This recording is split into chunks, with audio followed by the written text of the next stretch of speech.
इसके बाद हम इसके मीटर पे आ जाते हैं। यहाँ पे आप देखेंगे 1 to 5 का ये मीटर है, जिसमें आप देखेंगे कि भी इसकी ये वाली जो सुई है अगर ये फ्री हो जाती है या ये सुई बिल्कुल नीचे गिर जाती है तो इन दोनों सूरतों में कंपनी मुकम्मल मीटर का ये क्लेम देगी। उसमें भी फिर एक कंडीशन आ जाती है कि मोटरसाइकिल गिरा हुआ ना हो, ये कहीं से हिट ना हुआ हो या कोई एक्सीडेंटल सीन ना हो। इसी तरह से दूसरी साइड से अगर हम देख लेते हैं कि सम टाइम ये होता है अगर बाइक की एक्चुअल स्पीड है 40, तो लेकिन उसकी जो ये वाली सुई है ये इसको 60 जो है ना शो कर रही होती है। तो इस सूरत में अभी कंपनी आपको इस मीटर का क्लेम प्रोवाइड करती है। उसके बाद ये स्विच हो जाता है, इसका स्विच में भी सम टाइम यहाँ पे इशू आ जाता है कि यहाँ से स्विच को तो ऑन किया जाता है लेकिन मीटर के अंदर जो लाइट्स होती है, न्यूट्रल की लाइट है, उसमें करंट नहीं आता। तो इसमें स्विच में कोई फॉल्ट आ जाता है तो उस सूरत में भी कंपनी आपको स्विच का क्लेम प्रोवाइड करती है। जी, तो इसके बाद इसका ये हैंडल आ जाता है। हैंडल में यहाँ पे रेस कोन सेट होता है और इसके अंदर बाल स्टील स्टेयरिंग्स होती हैं जिन्हें हम गोलियाँ भी कहते हैं। ठीक है, तो अगर ये हैंडल हार्ड हो जाए, जैसे जिसे हम कहते हैं कि जी हैंडल मेरा जो है ना बहुत ज़्यादा वजनी हो गया है, ठीक है, या किसी किसी जगह पे ये अर्न ऐसे हम इसको मूव करें तो आपको फील हो रहा हो कि किसी किसी जगह पे जो है ना रुक रहा है, कोई ना कोई चीज़ इसमें या कोई बाल इसकी जो है ना वो निकल गई है, वो अड़ रहा है।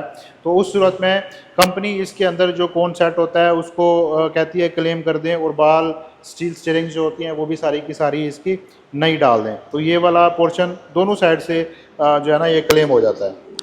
इसके बाद इसकी ये विंकर असेंबली आ जाती है। इसमें आप देखेंगे इसके ऊपर ये आपको हाई लो का बटन मिल जाएगा, ये हेडलाइट ऑन ऑफ का बटन मिल जाएगा, ये इंडिकेटर्स का बटन हो गया, ये इसका हॉर्न हो गया।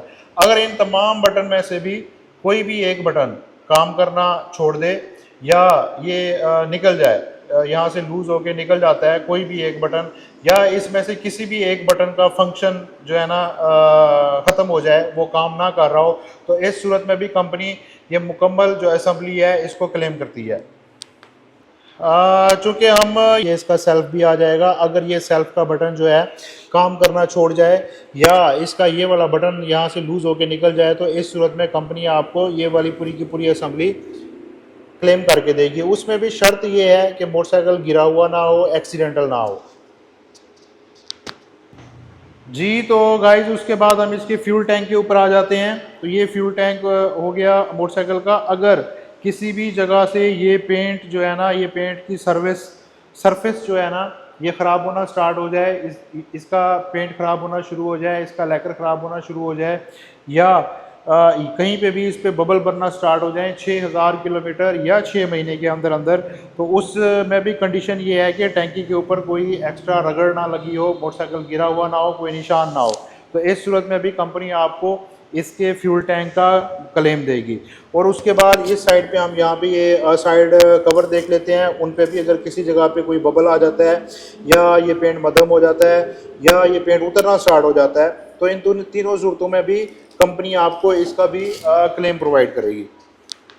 यहाँ पे एक और चीज़ आपसे मेन है वो शेयर कर लेते हैं कि हमारे बहुत से कस्टमर ऐसे होते हैं कि फ्यूल टैंक और साइड कवर को पीपीएफ जो प्लास्टिक कवर होता है वो इसके ऊपर जो है ना वो करवा लेते हैं। तो